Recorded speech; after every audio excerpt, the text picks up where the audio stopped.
The year was 2011. Minecraft finally released to the public. Everyone prepared for the world to end in 2012. Spoiler alert, it didn't. But most importantly, a new mod would be released, and it would make history. It was the Aether.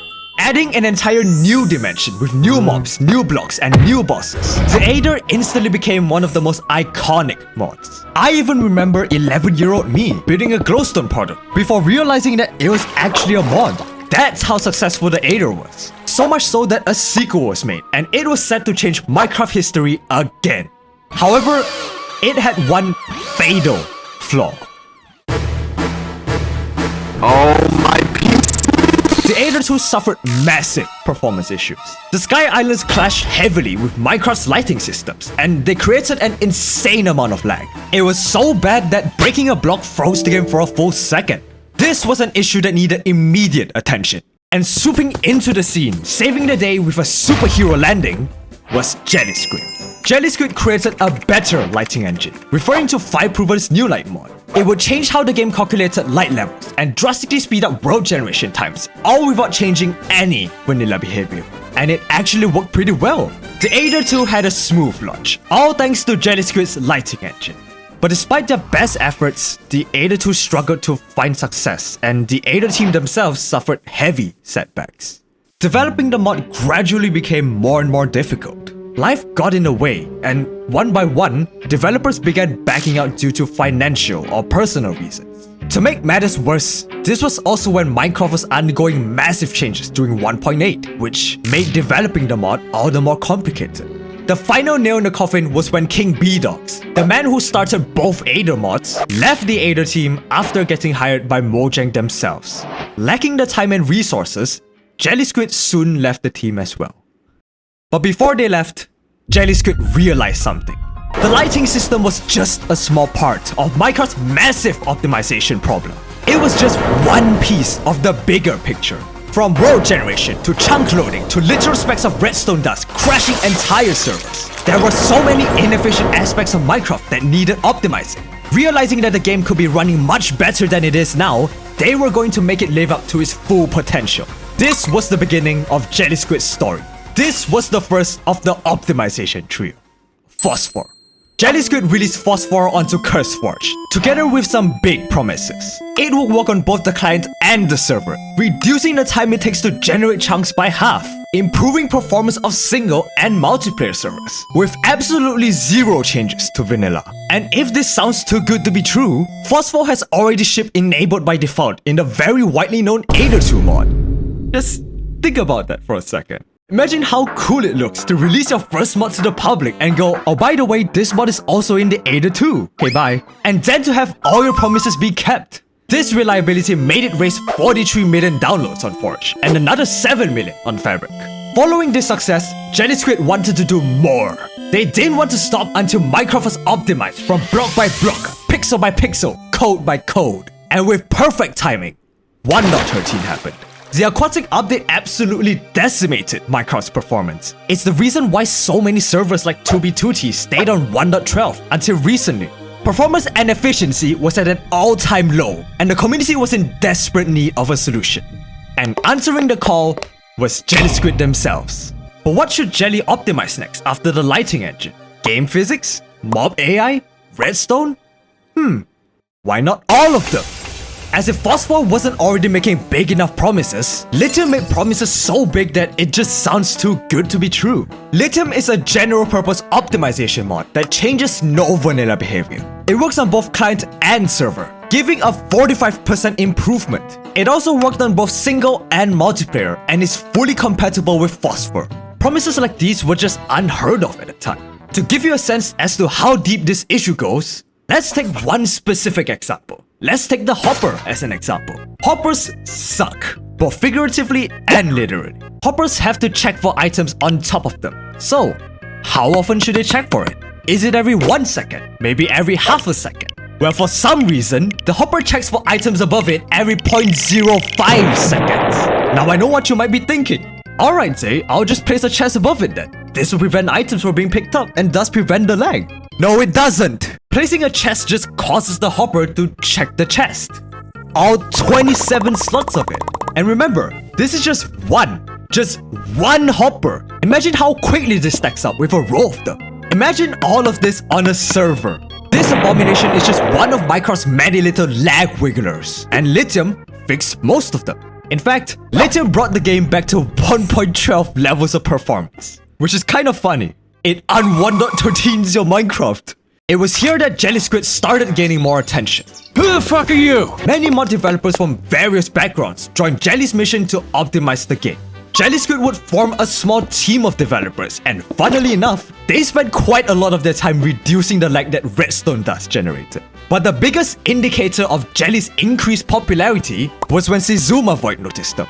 Yes, Sizuma I own Hermitcraft Void. Having previously rejected Spigot and Paper because they changed how the game worked, Sizuma immediately fell in love with Jelly Squid's mods. Here on Hermitcraft, we want to preserve the vanilla experience, and therefore we use Fabric. So we are using a mod known as Lithium that works with Fabric. And what he even joined the Discord server just for updates on Lithium, and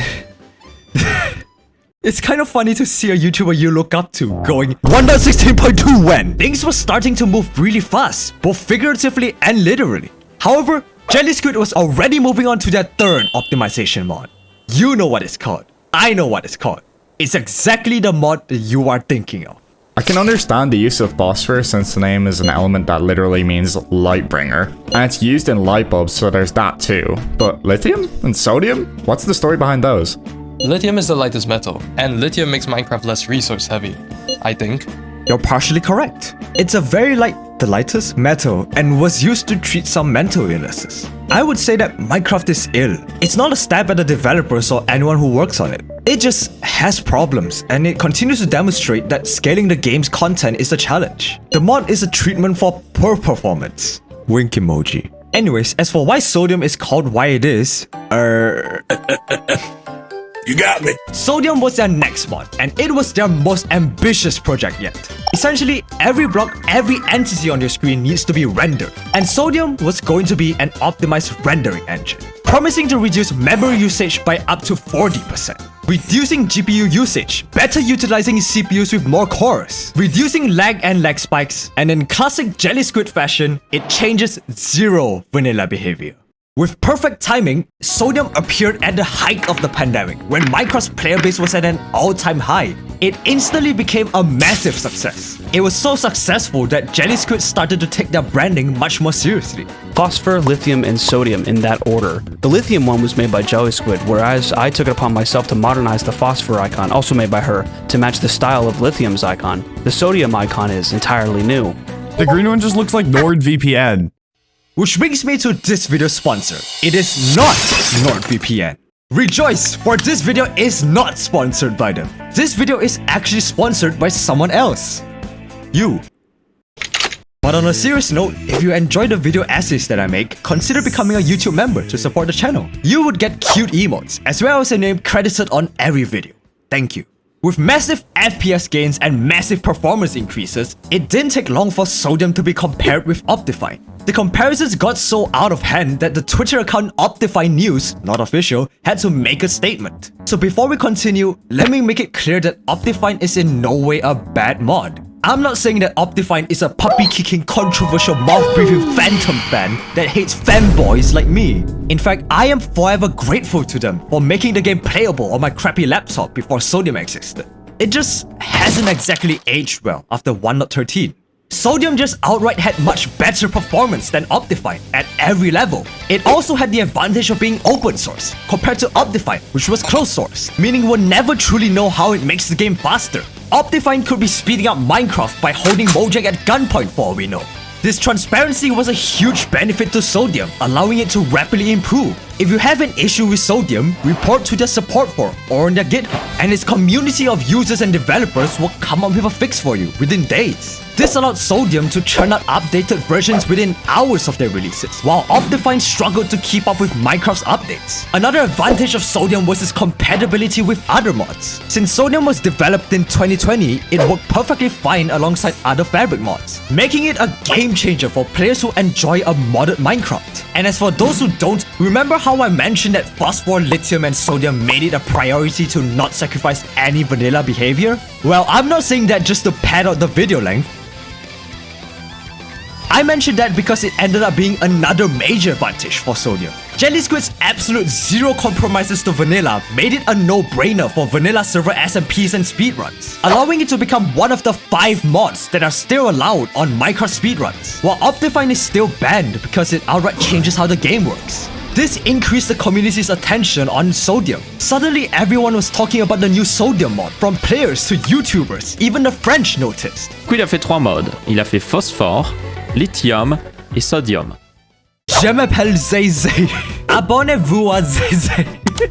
This led to people creating separate mods for sodium on Fabric. Zoom mods, dynamic lighting mods, Optifine cape mods. But the finishing blow went to Iris, which allowed sodium to run with shaders, allowing people to move to sodium while keeping all of the quality of life changes that Optifine had. Sodium took the optimization crown, beating Optifine completely fair and square. Usually, this is where our hero gets their happy ending. This should be where Jelly Squid is celebrated as a hero for creating these mods. But unfortunately, that did not happen. On the 4th of February 2021, Jelly Squid announced that they were stepping down. Phosphor was passed on to Fipro, the creator of the New Light mod, the mod that Phosphor was originally based on. Lithium was passed on to 202 Name, which made sense since he was the largest contributor. And Sodium was passed to IMS, the creator of the Iris mod. All 3 of which were pretty good candidates. They're all talented developers who have been doing a really good job maintaining the mods. But unfortunately for Jelly Squid, it only got worse from here. You might wonder, why? Why doesn't Minecraft have these optimizations to begin with? If Jelly Squid, the Optifine team, and plenty of other people can improve performance this much, why don't they do it themselves? But I'm sure deep down, you already know why. Optimization doesn't sell. Source, my bank account. Optimization just doesn't have the same ring to it. It doesn't garner the same amount of hype as a Nether update, a new structure, or bees. From a very cynical lens, optimization is a big risk and frankly, a waste of time. It's not easy, it's time consuming, it has next to no reward. There's also plenty of people who contributed to Sodium's code, so copyright will be another problem.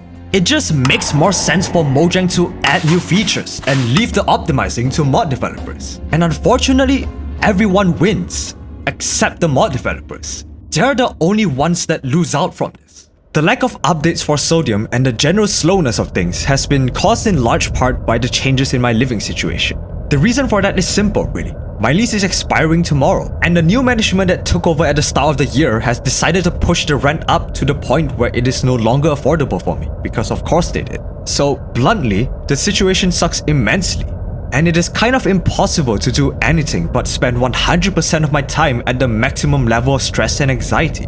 For that reason, it has been difficult for me to find time to do anything else. So if there's something you have to take away from this video, let it be this. If you use Sodium and you want to show Jelly Squid your appreciation, consider giving them a donation. Linked in the description and the pinned comment is Jelly Squid's Ko-fi and Tune's Patreon. This is completely optional. Only donate because you want to and you are able to. And the reason I say that is because this will unfortunately only be a short-term solution. I don't want people donating to me under the wrong impressions, thinking my situation is absolutely urgent. The important thing is, regardless of donations, I will be just fine. So to all the people who have donated, thank you. But to other people, please don't feel pressured to throw money at me, thinking it will get me off the streets. The money helps, but I can't help but feel guilty about it either way. Realistically, it buys me another month of time at most, and then we're right back to the same place.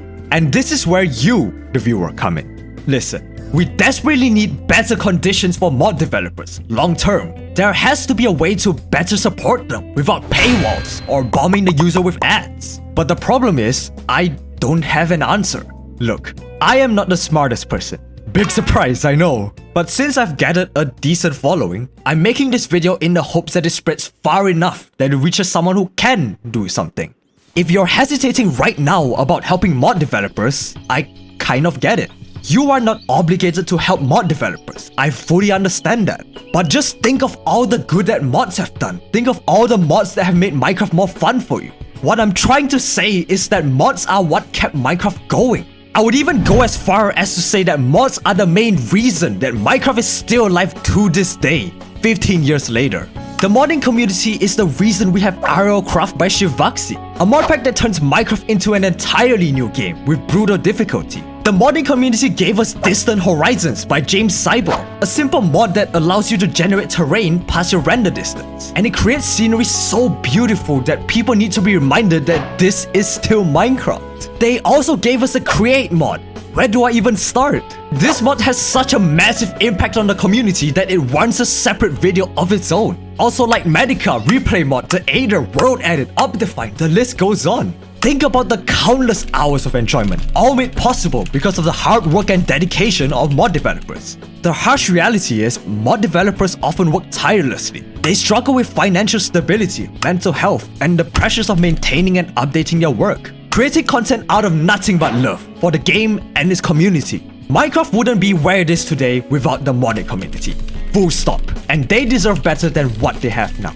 I hope this video brings some much needed change, and together we can make mod developers receive the recognition and support that they deserve. Now that I have over 100,000 of you watching, I want to turn a new leaf. I want to lend my voice to those that need to be heard. I want to shine the spotlight on those that deserve more credit. I want to cover stories of the community that don't get talked about enough. Jelly Squid is just one of the many people who isn't getting the recognition they deserve. And even in their story, there's so many people who need more credit. Fireproven, Lamb the Aurora, Silver Squirrel, IMS212, Pagic Advance, 202 Naming, Mr. Mango Hands, Lucille T, and so many more. Everyone's making history all the time. People seriously underestimate how profound their small actions are on the world. There's just so many important people in our community, and telling all their stories is going to take a very long time. Which is why I'm starting today. I think it's time that we learn their names. Starting with Moxswamp. This man's contributions towards Minecraft Superflat is criminally overlooked. And I think it's time you heard his entire 12-year journey into making Superflat what it is today. I'll see you there.